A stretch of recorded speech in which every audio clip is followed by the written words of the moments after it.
Hello YouTube, I'm Waverly. This is Tea Time with Waverly. I talk about stuff and drink tea, and you drink tea, and then I tell you what tea I'm drinking, and you comment what tea you're drinking. Today, I'm drinking puka tea, nighttime, even though it's not nighttime. It is a dreamy bed of organic oat flour, lavender, and lime flower. It's delicious. I just dropped my chopstick. The reason I'm drinking this specific tea is because my flatmate gave it to me for my birthday, because today is my birthday. I'm turning 19 today. I did not get any tattoos today. All of the tattoos on my body I've gotten between last year, March 25th, and today. So I got all of these tattoos when I was 18.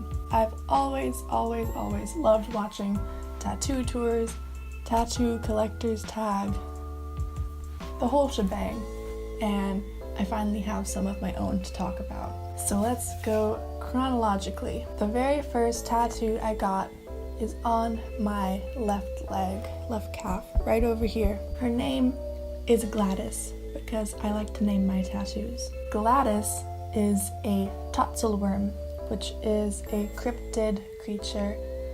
It's a type of dragon, sort of. It's basically a snake with a cat head. I love cryptids. I've always loved cryptids like Bigfoot, Loch Ness Monster, Chupacabra, Jackalope, the whole shebang. And this is just one of the cryptids that I really liked. I liked the design of, and I thought it would make a good tattoo. It doesn't really have any meaning.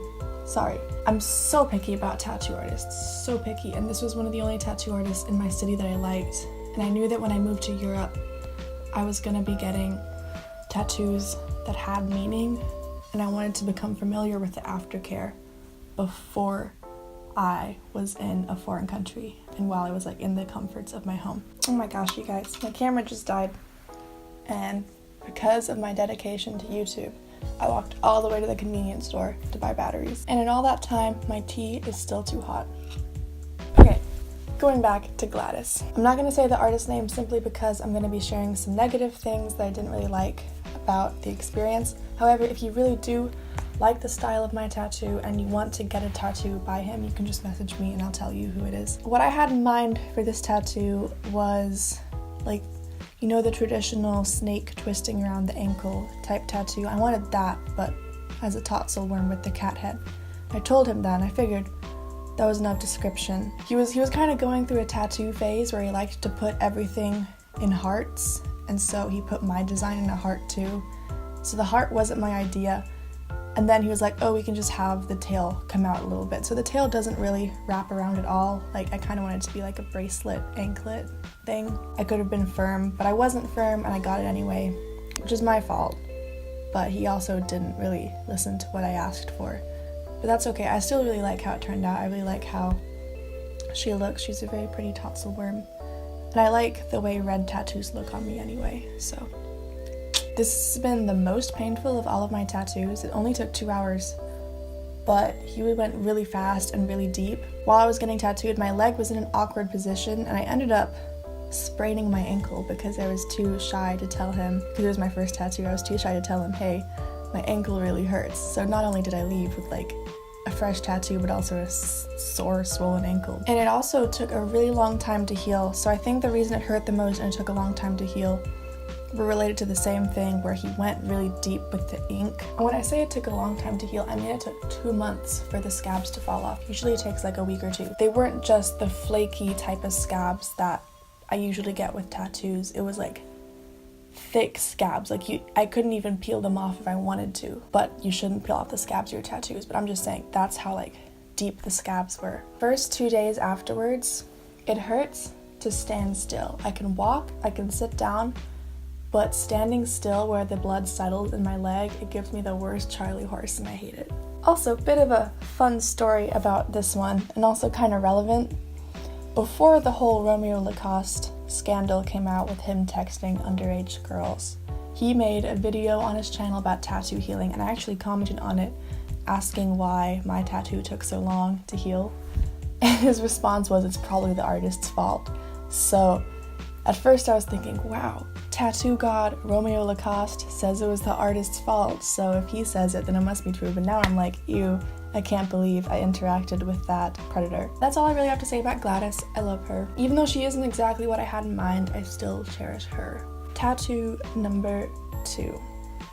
This one, my cat, her name's Diamond. This one I'd actually been planning out for years. I'd been picking and choosing between artists, and I settled between 2 artists who had similar styles. One of them was in Canada and the other one was in the UK, and I just decided whichever country I was able to get to first, that's where the artist that I'd go to. Went to the one in the UK, her name's Chrissy Hills, Epic Terror on Instagram. You can actually see my vlog of me getting this tattoo. You know why I gave her 3 eyes? Maybe because Diamond has always been there for me. She's my childhood friend. I love her more than anything else in this world. So maybe it's because like her 3rd eye sees into my soul. I don't know, that's kind of deep. Or maybe just because I like the aesthetic of it. It didn't hurt much, even though it took 5 hours, which has been my longest time sitting for a tattoo, but it didn't really hurt that much. This is definitely one of my favorite tattoos because it does mean a lot to me. Moving on, my 3rd tattoo, I also traveled for this one, the UK, London. You can also see this vlog. I actually just uploaded it. It is this one. You can also see a print of the same thing over there. So I love Studio Ghibli. Apparently I don't love it enough to know how to pronounce the name. It is my smallest tattoo. It has been my most expensive tattoo and the least painful. It only took 1.5 hours, so it's also been the shortest tattoo as well. It's the bathhouse from Spirited Away, if you didn't recognize it. I actually have had a few people recognize it, but most people just think it's a pretty building, and then I tell them what it's from and then it clicks in their head. I'm still apprehensive about getting specifically fandom tattoos. The artist is Pitta Kim. That's PITTA_KKM on Instagram. He is so talented. He's from South Korea and he was visiting London. He says he's not coming back to Europe for another like 4 or 5 years, so you'll probably have to go to South Korea if you want, or Asia in general if you want to get a tattoo by him. I am scared of how it will hold up. I'm scared that it might fade in the future because the details are really small, but I guess I'll just cross that bridge when I get to it. Alright, this is my 4th tattoo. Ta-da! It's a beetle. It's hard to show you. Maybe like that. It's a stag beetle. His name is Finnegan. I got him in February and it's March now, so not that long ago actually. He's only like a month old. It's a very large tattoo, I must say. It's supposed to look like the designs you see on like those China porcelain vases, and I also really like stag beetles. I like how they look. This one took 4 hours and it's been my 2nd most painful. Not really sure why it hurt more than this one. Maybe because it goes really close to the elbow. The artist is Santi Board. His Instagram is Vonthink, VONTHINK. He works at Legendary Tattoo Studio in Dublin. The owner of that tattoo studio is Ishnard Barbosa, who's a very famous, very renowned artist. And Ishnard came over and was looking at my tattoos, and he said that he referred to me as a tattoo collector, and that made my heart warm so much. Just hearing such a wonderful tattoo artist such as himself calling me a tattoo collector. That's what I aspire to be, so that made me really happy. The tattoo is a lot larger than I expected. When I was describing it to him, we had a consultation, everything. That's the only tattoo I've had a consultation for. When I was describing it, I only wanted the bug, and I was thinking like right here-ish. But he wanted to go really big and bold. He had a good vision for it. So we made it huge, which I kind of wish it was a bit smaller just because I might have liked to put other things in this area. Like, don't get me wrong, it's a beautiful tattoo, but I just wish it was smaller. Also because it's all blue. I feel like that could clash with other colors that I get, whereas a small blue tattoo wouldn't. I still do wish it was smaller. I don't regret the tattoo itself, I just regret the size of it. I do want this whole arm to be kind of like a neo-traditional sleeve because I really like neo-traditional style and it doesn't fade badly. That's another thing, I'm worried about how this one will fade since it is all blue and not black.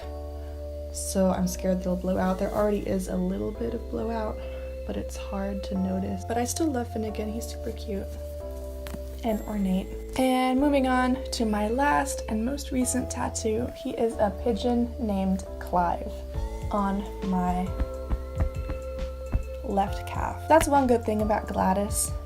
She left a weird gap, but Clive was able to fit the gap pretty nicely. Just how I want this arm to be a neo-traditional sleeve, I want this leg to be a traditional leg sleeve, so now I've got 2 traditional tattoos on it. I forgot how long he took. It was probably like 2.5 hours. It was really short. Didn't really hurt. This tattoo is actually the only other tattoo apart from Diamond, and I guess this one sort of has a meaning since it's one of my favorite childhood movies. But this tattoo is the only one that actually has a meaning. So let me explain. So when I first moved to Dublin, it was a very tragic experience. I was very sad, lonely. I just moved away from everyone I loved. And during the first week of classes, I didn't really have that many friends. So in between classes, to keep from getting lonely, I would go to St. Stephen's Green, which is a park really close to my school, and I would feed the pigeons. And the pigeons in St. Stephen's Green are really nice. They'll land on you and stuff. And it helped me from feeling lonely. It was a way of me conquering my loneliness because I've always struggled with having fun by myself, not having to surround myself with people, finding confidence within myself instead of from other people. So the pigeon is kind of a reminder that, hey, it's okay to be alone. You have fun by yourself. You have fun with yourself. You don't need other people to have a good time. Since then, I've gone traveling by myself. I went to Budapest, Prague, and Vienna all by myself. So I'm pretty used to being alone now, less dependent on other people, which is nice. And also because I really like pigeons. They're so cool. The reason his name is Clive is because I asked the tattoo artist, what should I name him? And he said some rubbish name like Clive, and it was decided. So if your name's Clive, I'm sorry. I don't think your name's rubbish, but my tattoo artist does. The artist is Rab Tattoo on Instagram, R-A-B Tattoo. That was definitely the best tattoo experience I've had so far. Everyone at the studio was so nice. It was such a positive community. I was going back to the train station. They said, hey, we're gonna go to a pub next to the train station. Do you want to just ride in our Uber? So I got to go with them in the Uber. And then when we got there, they even invited me to come in and have drinks with them at the pub, which was really nice. I was like, wow, these friendly tattoo artists, I feel like I'm one of them. But I was scared that I would miss my train and I wouldn't be able to get back to Cambridge where I was staying. So I was like, sorry, no. And then they walked me to the train station to make sure I knew how to get there. And I just thought that was so kind of them. I was beaming for hours afterwards. Those are all of my tattoos so far. I will be getting more. There's not that many tattoo artists in America I like, and I am moving back to America, so probably won't be getting many this year until I travel again. If you don't like my tattoos, that's okay. You can comment about it. I'll try not to be offended. And tell me about your tattoos. Bye bye.